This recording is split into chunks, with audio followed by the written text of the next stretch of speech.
Namo Bhagavate Vasudevaya. Reading from Srimad Bhagavatam, Canto 3, Chapter 23, entitled Devahuti's Lamentation, verse number 43.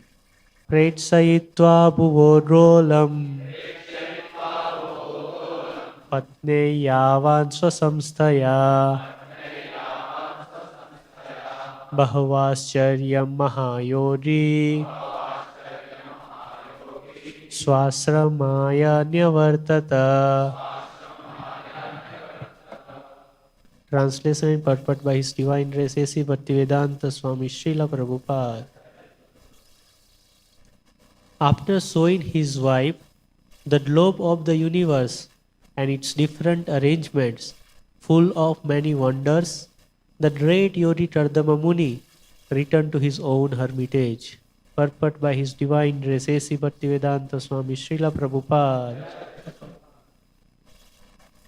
All the planets are here described as roller, round. Every planet is round, and each planet is a different shelter, just like islands in the great ocean. Planets are sometimes called Dvipa or Varsa. This earth planet is called Bharata Varsa because it was ruled by King Bharata. Another significant word used in this verse is Bhavaschyaryam, many wonderful things. This indicates that the different planets are distributed all over the universe in the 8 directions, and each and every one of them is wonderful in itself. Each planet has its particular climatic influences and particular types of inhabitants and is completely equipped with everything, including the beauty of the seasons. In the Brahma Samhita 5.40, it is similarly stated, Vibhuti Bhinnam. On each and every planet, there are different opulences. It cannot be expected that one planet is exactly like another. By God's grace, by nature's law, each and every planet is made differently and has different wonderful features. All such wonders were personally experienced by Kardama Muni while he travelled with his wife, yet he could return again to his humble hermitage. He showed his princess wife that although he was living in the hermitage, he had the power to go everywhere and do anything by mystic yoga. That is the perfection of yoga. One cannot become a perfect yogi simply by showing some sitting posture, nor by such sitting posture or so-called meditation can one become God, as is being advertised. Foolish persons are misled into believing that simply by some caricature of meditation and sitting postures one can become God within 6 months. Here is the example of perfect yogi. He could travel all over the universe. Similarly, there is a description of Durvasa Muni, who also traveled in space. Actually, the perfect yogi can do that. But even if one can travel all over the universe and show wonderful feats like Kardama Muni, he cannot be compared to the Supreme Personality of Godhead, whose power and inconceivable energy can never be attained by any conditioned or liberated soul. By the action of Kardama Muni, we can understand that, in spite of his immense mystic power, he remained a devotee of the Lord. That is the real position of every living entity. Thus ends the Bhaktivedanta purport. So in this way, Devahuti and Kadma Muni went on a pleasure trip to different places in the universe which are full of different opulences beautiful gardens, beautiful seasons, beautiful flora and fauna. In such settings, in different planets, within the planets, well-known, universally well-known spots for pleasure. To such places, Karna Muni took Devahuti in that mystical airplane, aerial mansion, and gave her all the pleasure that is deserved of a wife by a wonderful husband like him, in order to bring forth procreation. All these were done in proper spirit by Karna Muni. Even though he was a great hermit, he himself, by his mystic power, could do all these wonderful things. So Prabhupada explains here that this is the meaning of perfection of yoga, mystic yoga. If somebody is talking about by yoga, he can perfect himself by Ashtanga yoga. He can perfect himself, Hatha yoga, Ashtanga yoga. He can perfect himself. Or by meditation, he can perfect himself. Then this is the standard of result of such a yogi. Not simply those who are simply by showing some sitting postures, nor by sitting postures, nor the so-called meditation. And then they advise themselves as becoming God. So this is a big cheating that goes on. You can cheat people who do not know about this, who have no knowledge about these scriptures. They can be bewildered. But those who are fortunate to hear the wonderful activities of yogis like Karna Muni in the Shastra, in the Bhagavatam, they are never bewildered by modern yogis. So many modern yogis are there. Their knowledge is, compared to all these things, so superficial. And they give some intellectual talk, some think that people who are totally foolish, you tell something which they do not know at all. Then they get, oh, he is great. He knows everything. He is a yogi. But whatever yogi may be, these perfections of yoga are designed into the creation by the Lord. It is a fact that one can become yogi and get yoga siddhis, the ashta siddhis. Ordinary jiva can get these ashta siddhis if he does proper tapasya. But those are all very, very hard tapasyas. It is practically not possible for people who, the modern age, they cannot do that. That kind of tapasya. Little breathing exercise here and there, little bodily control through asanas,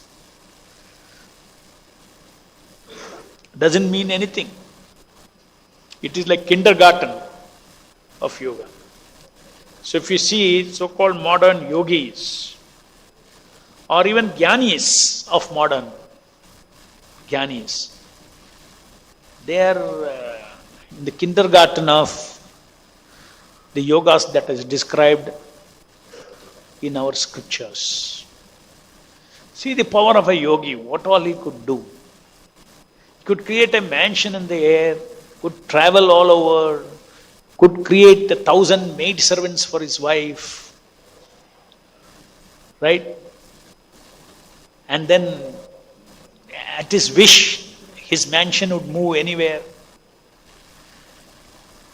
And all the wonderful opulences, the pleasure for the eyes, pleasure for the ears, music, the pleasure for the senses, for sense of touch, pleasure for the taste. These are all called opulences. Opulences means,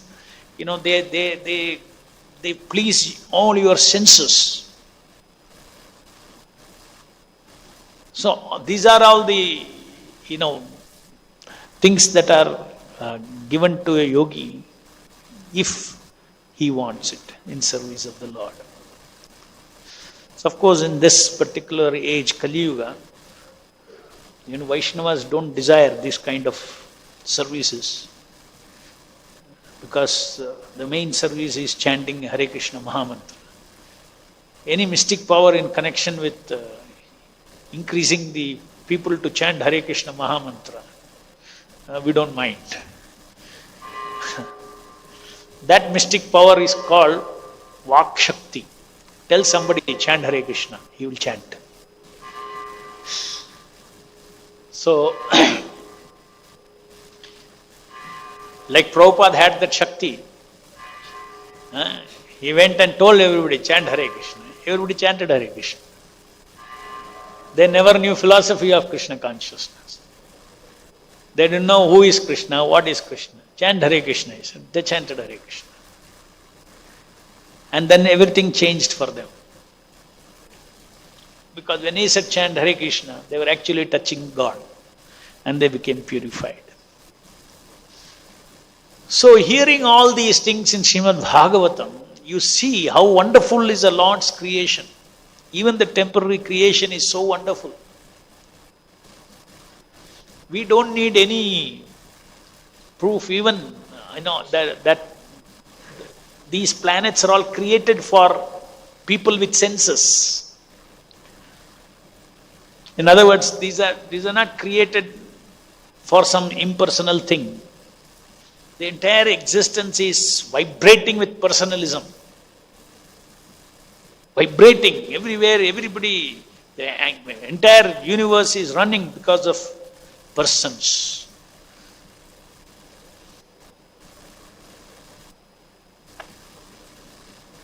Brahman means person,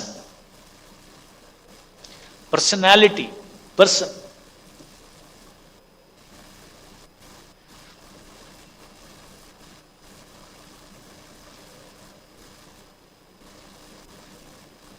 And existence means it is meant for persons.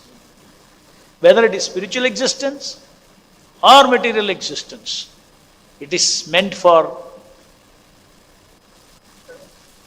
it is designed, it is catered, it caters to the senses, mind, intelligence of the persons.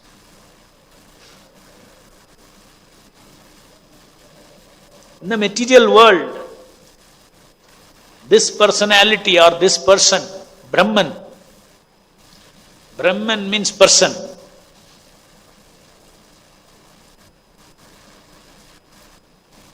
Person means having the qualities of personhood, thinking, feeling, willing, seeing, sensing, touching, smelling, all those things. This is person. Person means thinking, feeling, willing, touching, all the five indriyas, and then acting, relating, loving. These are all the things, nature of person. If you think that person is an energy, it's an energy with these qualities. So Brahman is a person. Every particle in Brahmajyoti is a person.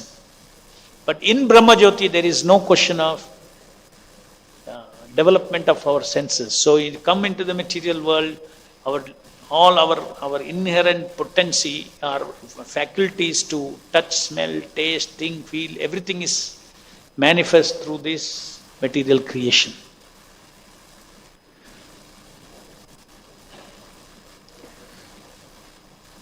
So ultimately when we say Aham Brahmasmi, it is, the Brahman has the qualities of being a person.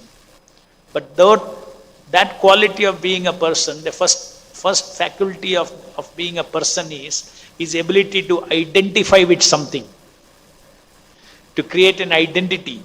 Just like in the material world, we create an identity, we adopt a false ego, we create an identity.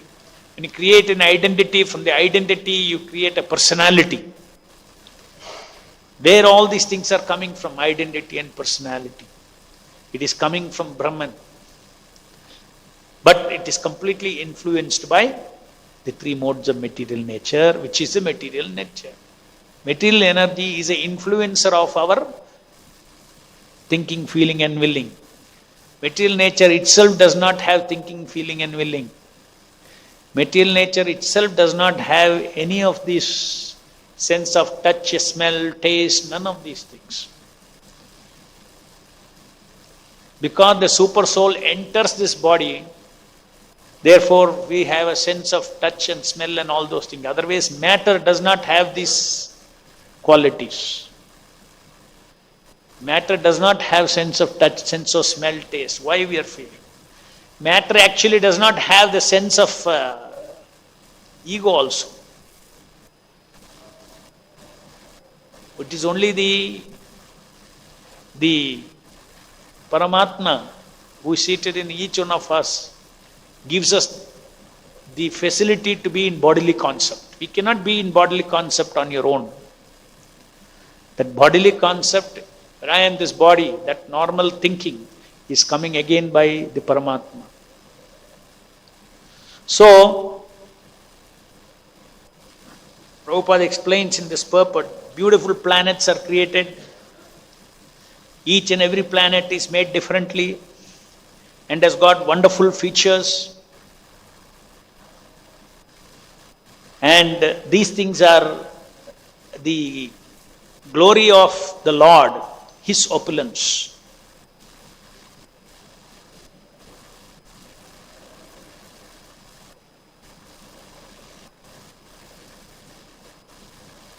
The Mayavadis or the impersonalists,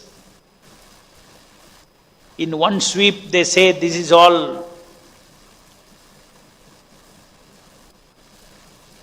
does not exist. Maya means that which does not exist. They don't exist, all these things.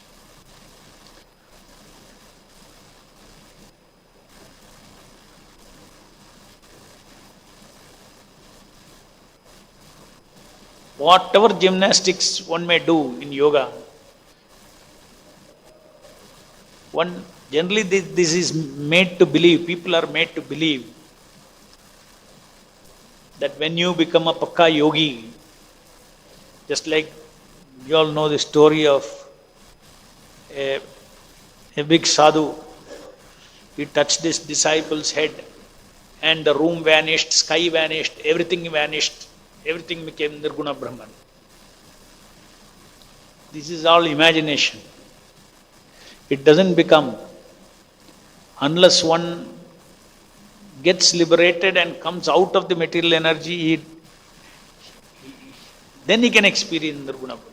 If he experiences Nirguna Brahman, doesn't mean that this world vanishes. This world doesn't vanish. It is under the Lord's direction, this opulence. The unlimited planets are floating with varieties. Not by my sankalpa I can make it disappear. That is their philosophy, that this is Maya. It disappears. And it is based on that. So many modern theories also are there about metrics and this, that is just a software. And you turn the switch on, you are in this world. You turn the switch off, you are out of the software. You're out of the software. I mean, making it is not like that. It's not possible like that. The stringent laws of material nature to get liberated from this material experience. And material experience, material world you cannot switch off this software like that. Even if it is software. There is pralaya, at that time will be switched off. Not when they want, it can be switched off. And pralaya also is described, how the floods happen, how destruction happens. I mean, it requires a personality like Lord Shiva to destroy this existence. It's not simply you can do it. There is one entire personality, God expands as Shiva and his work is to destroy. So all these, fantastic theories that we hear in modern days, we should be very, very careful. We should refer to our scriptures. They are all semblances. They are coming out of all these,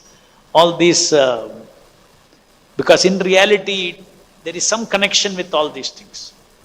Just like in reality, Mayavadism has some connection with reality, because we also say the reading of the material energy is Maya. Material energy is not Maya. That means in my head what I say, that is Maya. What is outside me, it is not Maya. They say this is Maya, that is Maya, this is Maya, this is Maya. No, it's not. Those are all real, temporarily existing. What is in my head is Maya. What I think out of it, what I read out of it is illusion.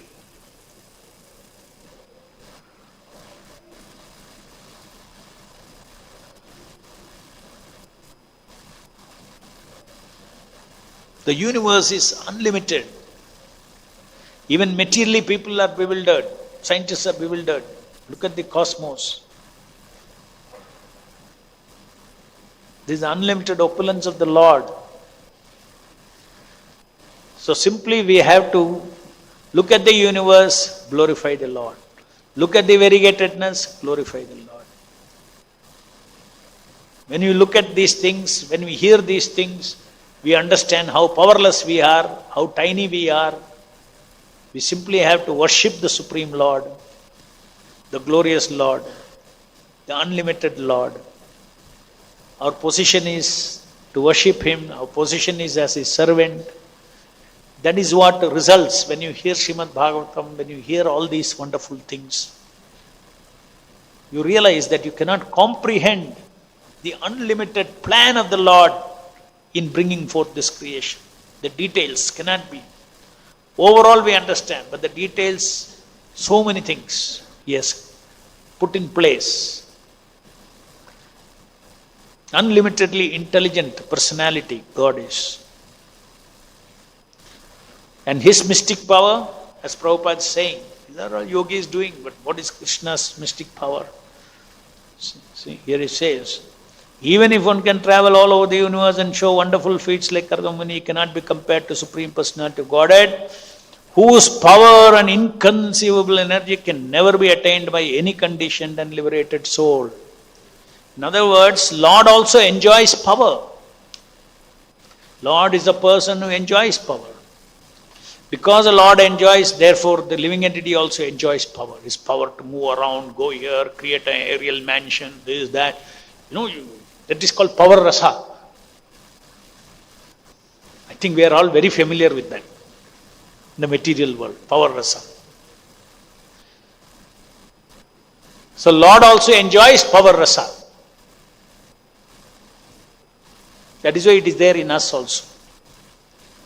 His enjoyment is power rasa, is this entire creation is His power rasa. Is His power rasa. Unlimited. That's why it's a different tattva, Jiva tattva and Vishnu tattva. Though they are both are personalities, both are living beings, one is cannot be compared to the other. One is unlimited. We are sample gods. God is different. God is unlimited. Everything that you have, you extend to infinity. Think of a person with all those. Think of a person with unlimited seeing capacity. Not think of a God who has no eyes. But think of a God who has got infinite distance, infinite seeing eyes.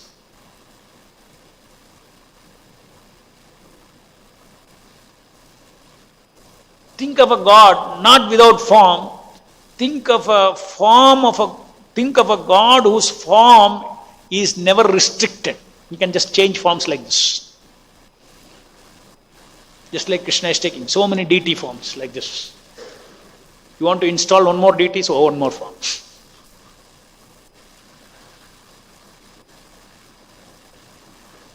You chant Hare Krishna in your Shabda, again, right there. Sound form, so many sound forms. So this is the idea of God.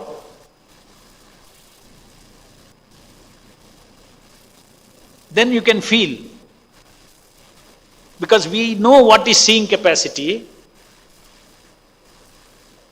I mean, if I tell you that I'll give you special siddhi, that you can see through the walls and then you can go and see anything that you want. What do you feel? It's fantastic. No walls, no obstruction, nothing will stop. You can see everything. Actually, there is a person like that. And that is God. And he can do, and he's got eyes which can eat. He's got a hand which can see. See, in our hands are limited. Then you may say, then why you need eye and hand? If he can do everything that the hand does with the eyes, why he needs a hand at all? Because hands are beautiful. Otherwise, what will you see him? So hands are there, eyes are there, but hands can do eyes job, eyes can do hands job. Ananda chinmaya sadujjala vigrahasya angani yasya sakalendriya vrittimanti pashyanti panti kalayanti chiram jaganti. So, this is meditation on God. When you meditate on God with His unlimited opulence, first His opulence is about His own senses, about His own body. Then you start perceiving what is God. You need to start perceiving what is God, perceiving and feeling what is God. So when you hear these descriptions, it gives an idea of the greatness of the Creator and the greatness of power rasa. You can feel Kardama Muni enjoying power, as it is said here. He was showing to the princess, this is. For a proper conjugal relationship, the man has to be seen by the woman as a personification of power.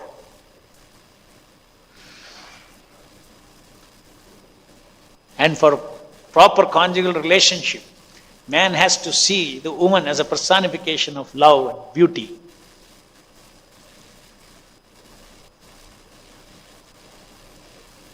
That is the reason why men are attracted to beauty and love and emotions. They are attracted to in the opposite sex.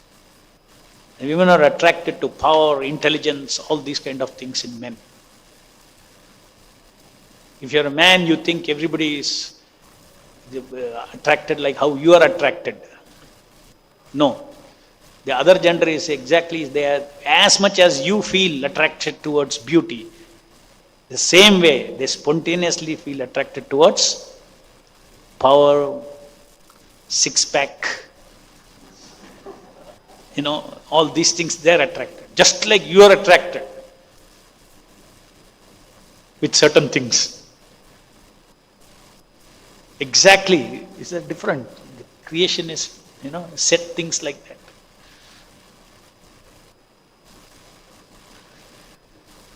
Any questions?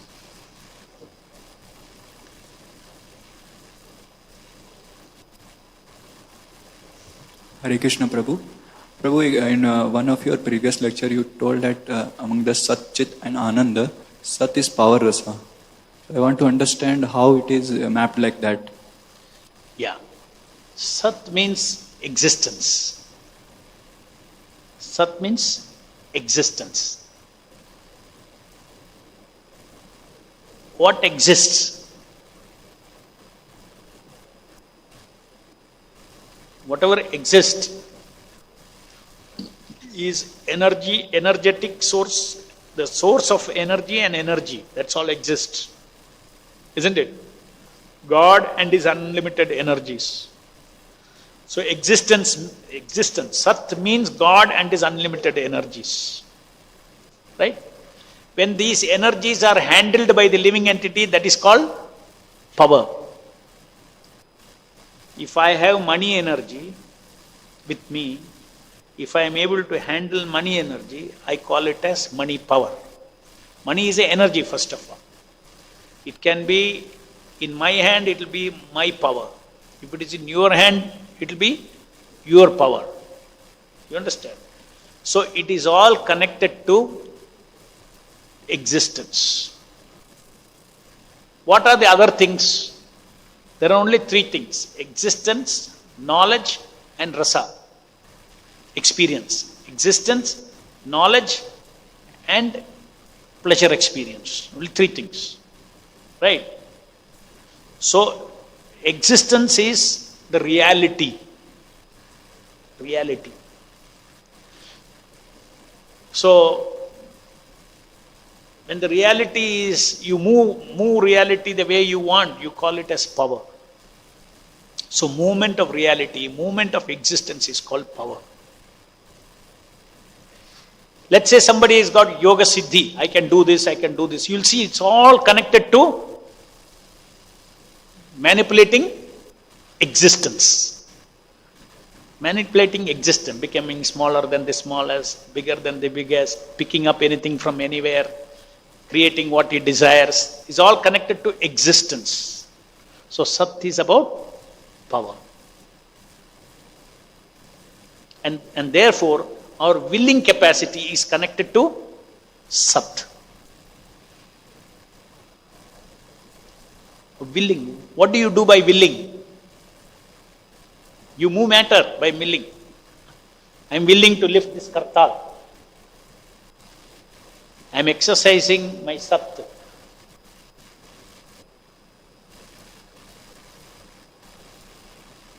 With knowledge. For Ananda. You understand? So they are inseparable.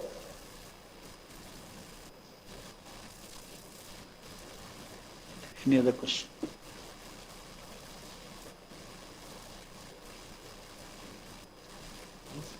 Hare Krishna Prabhu. Yeah. You said that we are in the bodily concepts because Paramatma is there in the body. So, how could we be in the bodily concepts because of Paramatma, Prabhu? Paramatma is there in the body. Krishna says, Mata Smritir Jnanam Apohanam Cha. Unless that, sense of remembrance, okay, I am this body, is constantly there. Who gives that? Krishna gives that. Krishna gives that means you have to understand one thing. It's not that he personally is giving you in bodily concept. For this, Prabhupada gives a beautiful example of to see the role of Paramatma in everything in this world.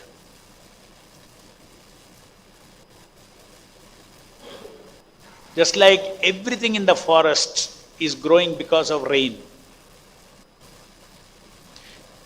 Rain is a basic thing that makes everything grow. But there is a mango seed which becomes a mango tree. There is a jackfruit seed which becomes a jackfruit. Now, the rain is not responsible for mango or jackfruit. At the same time, it is only because of the rain there is jackfruit or mango. Similarly, your bodily concept is caused by you, your ignorance. But you can't be ignorant unless the Paramatma is there and permitting you to experience this illusory life. So he is a constant factor.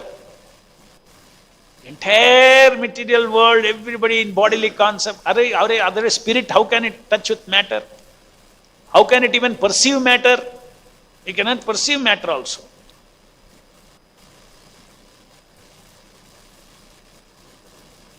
Spirit is spirit. Like petrol and water cannot mix together. You shake and then you leave it again, there will 2 layers it will be. Similarly, matter and spirit cannot. But I am not feeling, I am feeling one here. I am this body, I am feeling.